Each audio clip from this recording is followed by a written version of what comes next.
Par cette nouvelle naissance, nous avons une connaissance inédite. Nous découvrons dans un nouveau monde de choses dont nous ne savons rien, que l'œil n'a point vu, que l'oreille n'a point entendu, qui n'est point entré dans le cœur de l'homme, 1 Corinthiens 2,9, mais que Dieu nous révèle par son esprit. Il s'agit d'une nouvelle connaissance que nous ne possédions pas. Elle est toute récente, inhabituelle, et nous devons réaliser que ce monde inconnu dans lequel désormais nous avançons est un monde où notre expérience est celle d'une nouveauté croissante. Une des réalités bénies concernant une marche spirituelle intérieure, personnelle, vivante avec Dieu, est que vous avez toujours quelque chose de nouveau qui se produit. Il y a toujours des choses inédites. Vous ne les épuisez jamais. Elles ne périssent ou ne stagnent jamais. Et en permanence, une autre merveille apparaît. Combien de fois avons-nous pensé avoir atteint le but? Et s'ensuit alors la prochaine crise, intense et sombre. Une expérience douloureuse, et des profondeurs émerge quelque chose de totalement nouveau. Une autre révélation, un aspect différent de la plénitude de Christ. Nous pensons évidemment qu'à présent le sommet même est atteint, qu'il n'y a plus rien au-delà.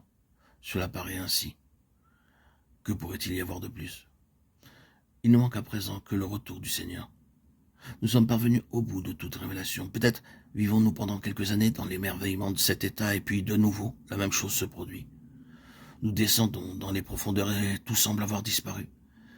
Et de cette expérience sort quelque chose de plus, qui n'a jamais été là auparavant. Et encore une fois, nous nous demandons s'il peut y avoir quelque chose au-delà de cela. Nous avons eu suffisamment d'expériences similaires pour nous rendre compte qu'il doit y en avoir encore beaucoup plus.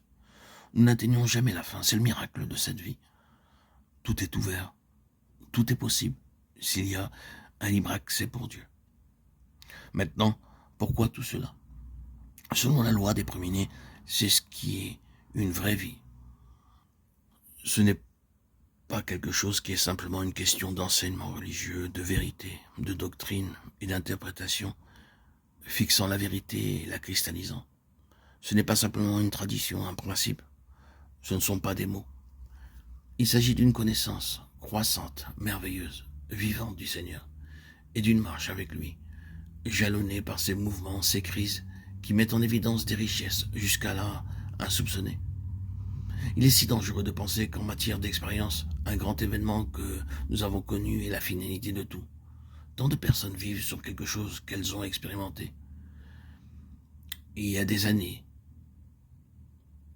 elles disent qu'elles ont eu une expérience.